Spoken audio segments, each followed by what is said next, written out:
You're listening to Puma Podcast. Welcome to The Imaginable Workplace, where we explore how to make work better.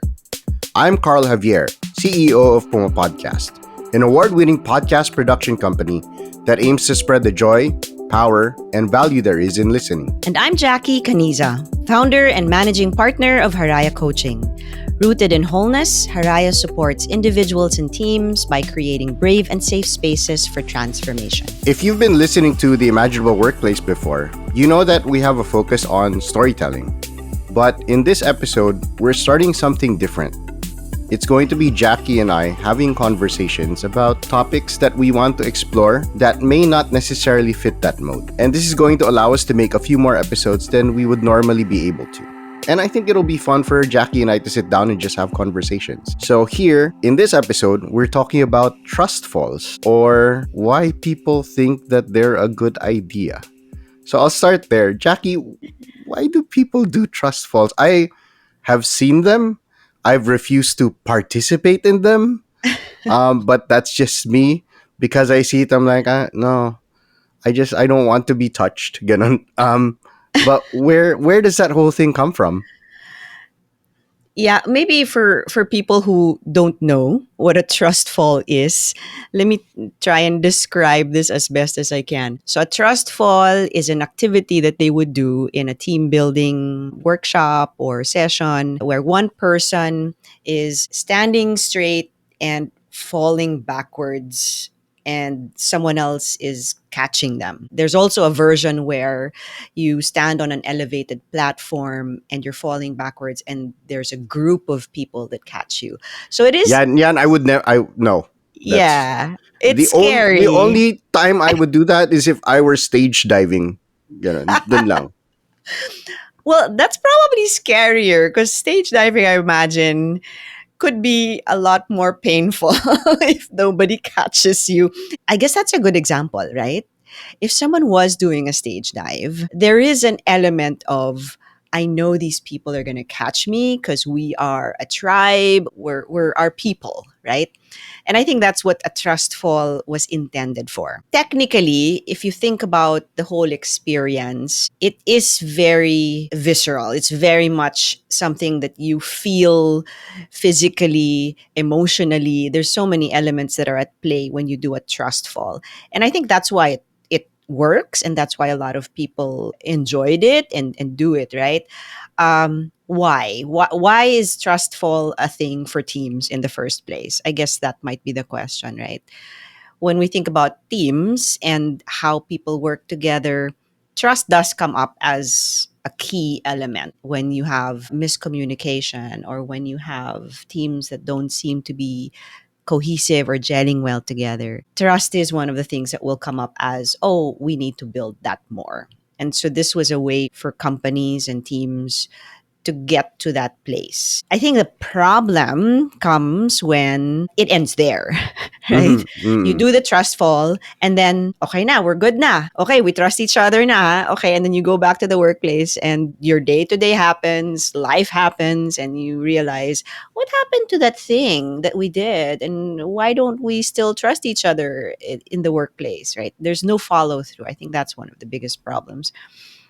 But of course, you're not wanting to do that and fall into arms of other people might be a different challenge altogether. Right. So I think mine is more cynical. It's just because I see it as an activity, and maybe that's where the Yeah. challenge is for me, is whenever it is a planned, orchestrated kind of thing, it always Mm. feels quote unquote artificial to me. And so Mm. the development of trust, I think, doesn't happen there. Inevitably kasi may isip ko yung high school ka, tas magre-retreat kayo, tas maglalabasan kayo sa mana loob, and then you feel like you're all gonna be okay na.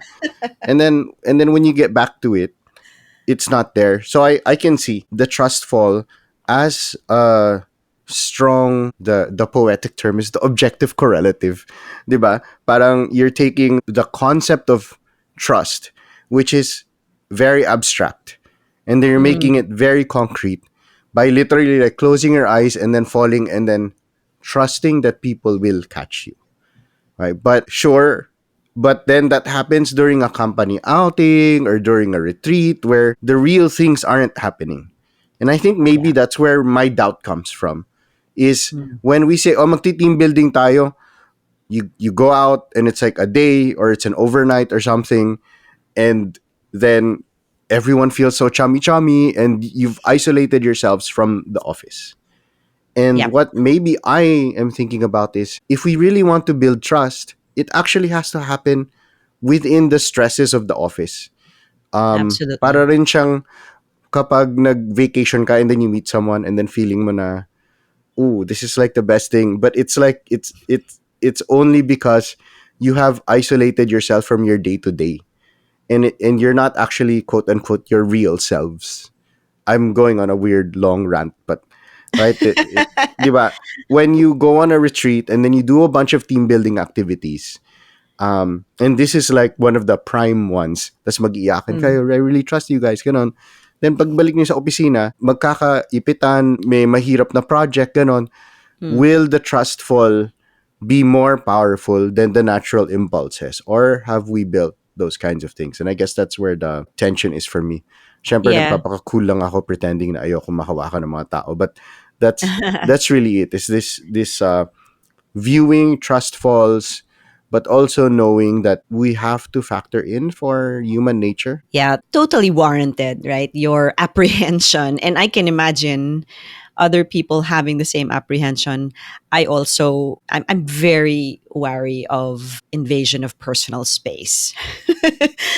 and and and it's not the only way to build trust, right? Like you said, I think the challenge with these team building activities, so you can have any kind of game, activity, experiential, facilitated thing happening in these team building sessions and feel great about them after, if it is processed well, regardless of the nature of the activity. If it is processed well, you have a real link between how does this play out in our workplace? How do we make this relevant to the way we work as a team? What are we learning about the way we need to apply this in our day to day?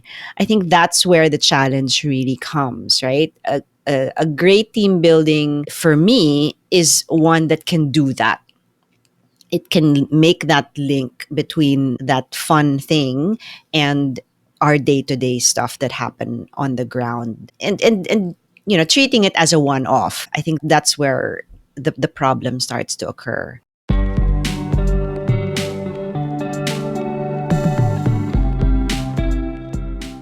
I have a fun thing to share from another interview I did. I Hmm. got to talk to GB Labrador of Comedy Manila, and he said, why do they trust each other? Why do they trust him to make the lineups? Why do they all have this sense of community?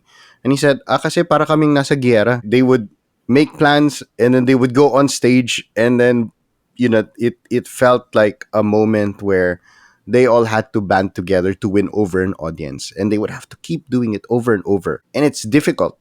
And so it's that difficult work that they all made the commitment to that made them sort of trust each other and Mm. feel like they were bound together by something. And so I guess that's where I want to take the conversation, is how do we go then from these games, which maybe sometimes can help, and how do we take that concept but we actually build something, or we offer people something more meaningful, more lasting.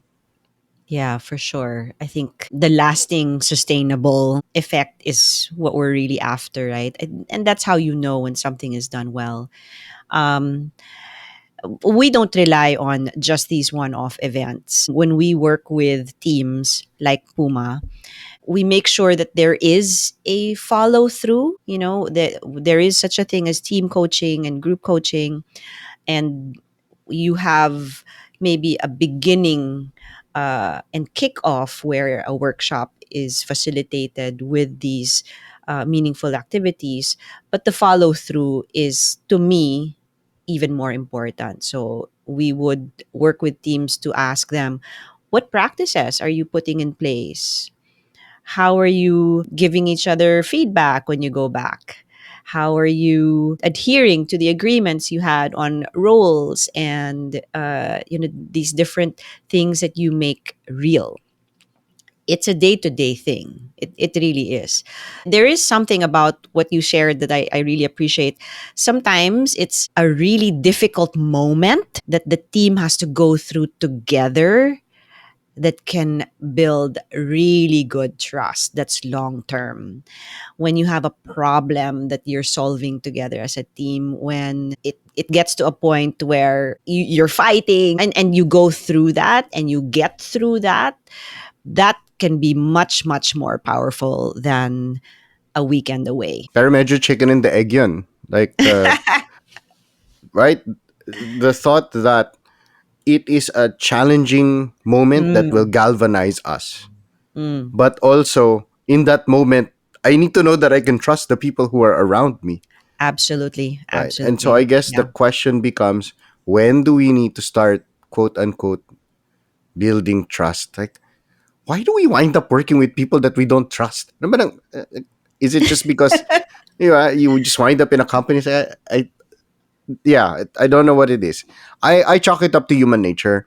I chalk it up to when Mm, people are stressed, when people feel overworked, they don't make rational decisions. And this is also me, right? If I'm not in a good headspace, I won't make a rational decision, and that might feel like a violation of trust for people. So I guess it's nagpapatong-patong na naman yung where do we take this? so I think that the challenge also is when people think that in order for me to start trusting you, you need to prove yourself to me. But then, like you said, it's chicken and egg. If I don't put trust in you, how can you put trust back to me? So there's a model that we like to use. I think we covered this in one of the workshops with your team. We call it tugnayan. Do you remember that? So it's a play on two Filipino words, right? Tunay na ugnayan. And so what does real collaboration, partnership look like? Trust and vulnerability kind of feed off of each other. I need to be vulnerable in order to build trust. As I build trust, I'm also creating more vulnerability in me and in the other. So there's a dual play there. And then there's also accountability because I can't just say, oh, I'm being my authentic self here. I'm letting myself share what's on my mind without having accountability for how this might impact you as a listener to what I'm saying. So accountability has to be part of that. I am accountable to creating and nurturing this relationship with other and with the team. I'm being vulnerable and also understanding the impact of that vulnerability on you. And I trust you to begin with so that you can be held accountable for things that you've agreed to with me. So there are all of those things at play. Does that make sense? Is that something that you've tried to see or observe at least in your team since we talked about that, Carl? Well, I feel like ang daming factors, and whether it's Yeah. with Puma Podcast or for just our listeners in general, may Mm-hmm. feeling of at what point are we making social contracts that are implicit within our work? The idea that when we go to work with people, we are in that job ideally because we have a common mission. Yep. And so when we execute projects together, we are working towards that. And I know that sounds really idealistic because I know that there are people who will have had experiences. And I Mhm. myself, I've had experiences where, you have toxic office mates, or you have people who are sabotaging other projects so that their projects will get ahead or something like Mhm. that. I know that that happens. Mhm. But in an ideal world, you start to make these assumptions that because Yeah. this person has been assigned to my team, we will work together and we will Mhm. do our best. And often there are different layers that get in the way, right? It's the personal layers, the ambitions, the maybe the someone doesn't actually want to do the job as much as you do. And so all of those things start to get challenged, which now makes me change my mind a little bit about the trust fall, because Mm. yung trust that we're talking about, it's para siyang prisoner's dilemma, di ba? Um, Mm. or like all of these thought experiments of you have to go in and then you have to trust that the other person will go in at the same level as you. But if we have these simulations or these games, then we can act out in small pieces what it's like to trust each other, which ideally will build up to larger versions of trusting each other. Hmm. Hmm. I like that. There's a couple of things I really liked about what you said. I like that you said we both have to go in together. So in a partnership, hindi pwedeng ako 110, ikaw 90. Kasi that's not even. One will be giving more than the other.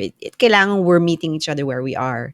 So, in order for me to meet you where you are, I need to understand your context. I need to understand where you're coming from.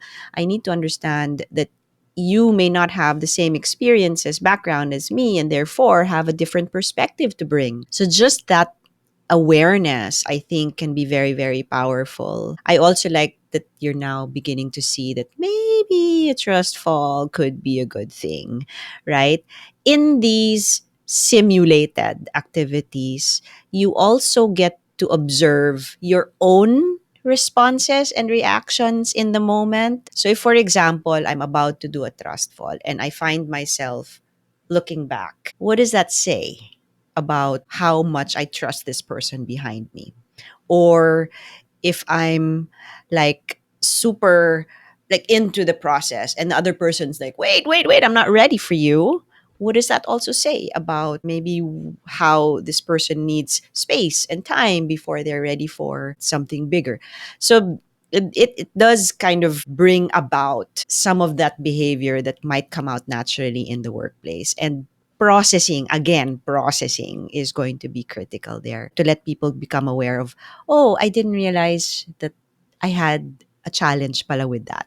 I didn't realize that I'm not ready pala for certain things like that. So it does help. And then it's a nurturing, a continuous nurturing in the everyday way that we work together, right?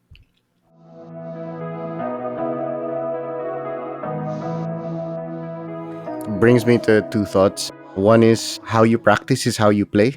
And Ooh, I so love that. creating these small So drills, good. creating these things will then translate to the bigger one. And then another is a little more violent, but it's from one of my favorite writers, Hunter Thompson. And he says, you don't know a man until you know him under fear.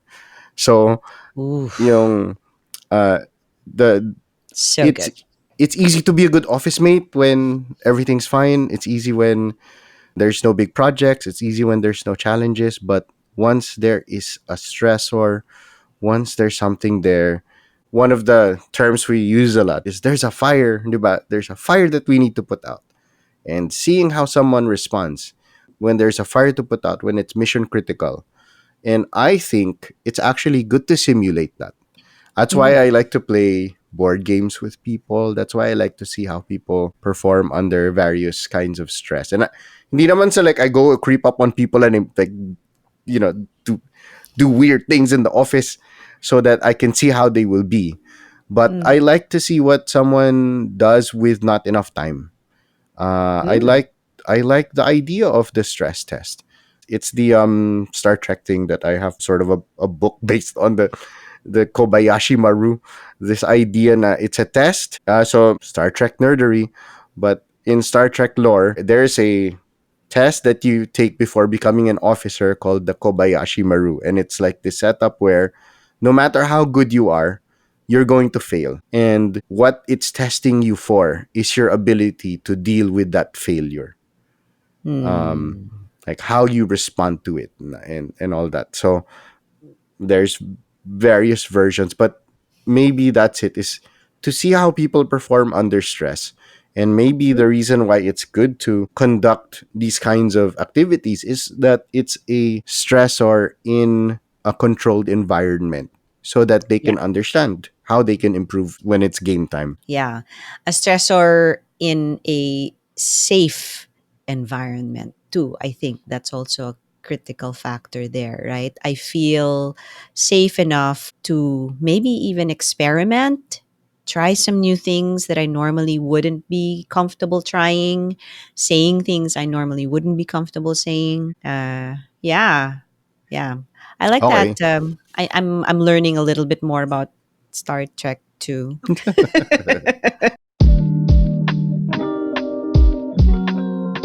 I have two questions. One is, Mm. how do you set up an environment where it feels safe to do these things? And Mm. then how do you Ooh. deal with someone annoying like me who is cynical about these things? Well, I don't know if you're annoying necessarily, Carl. How do we create an environment where people will feel safe? Ako yung mga Um, cool kids na ayaw gawin yung activity kasi iinom yeah, na lang yung ako dito sa tabi. Ayoko mga mag-participate. hecklers, 'di ba? May Yeah. mga ganyan eh. Oo, oo.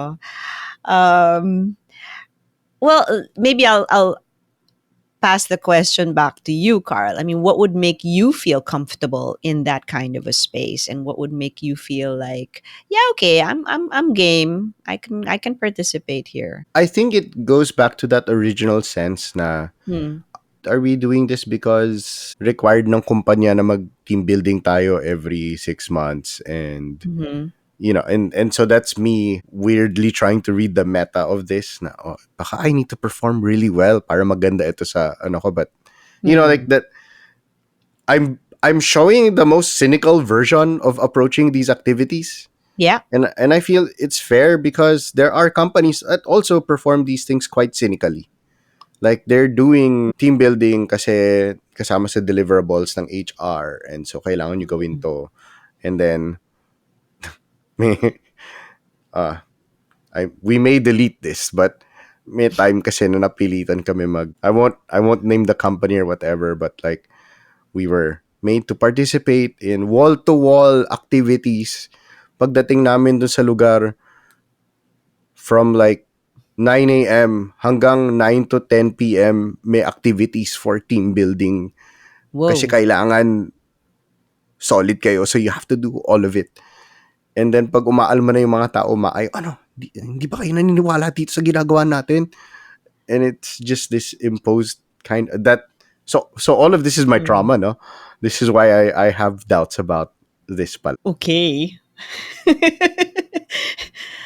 First of all, I'm so sorry you had to go through that traumatic experience, Carl. And I can completely understand why people would feel hesitant, especially if they have that kind of experiences similar to yours. So what I heard from what you said was it would feel safer for you if there was a clear intention that is meaningful and beneficial for me as an individual and for the team.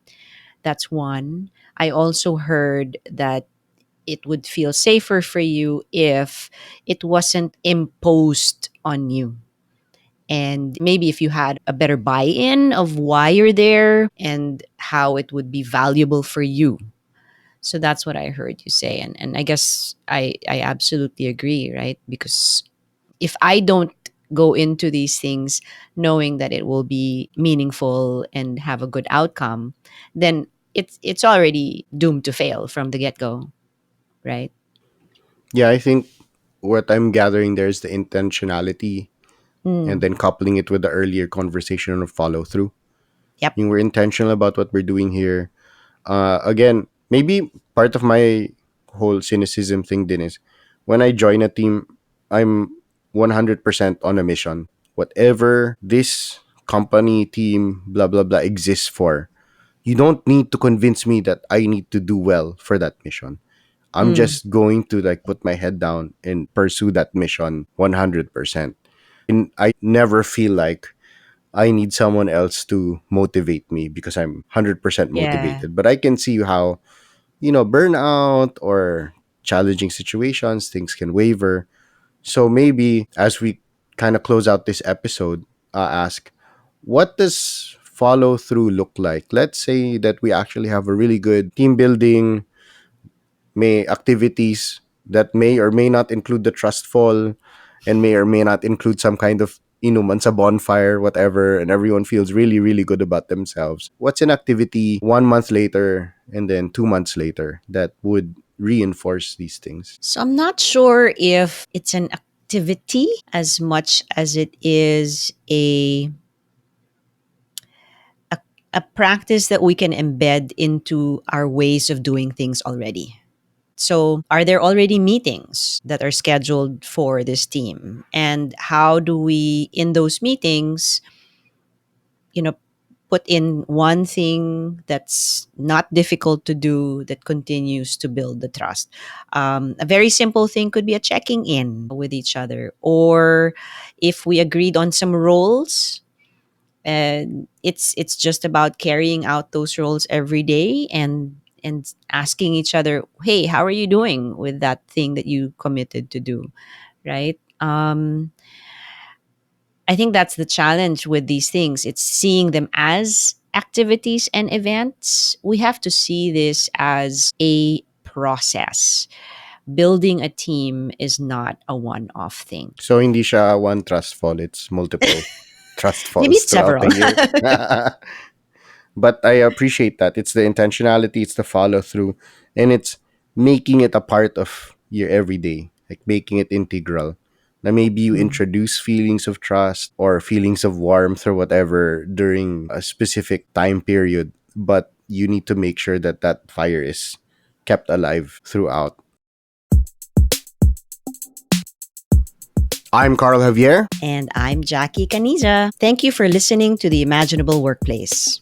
This podcast is brought to you by Haraya Coaching, a company rooted in wholeness that supports individuals and teams by creating brave and safe spaces for transformation. In partnership with PumaPodcast, an award-winning podcast production company that aims to spread the joy, power, and value there is in listening.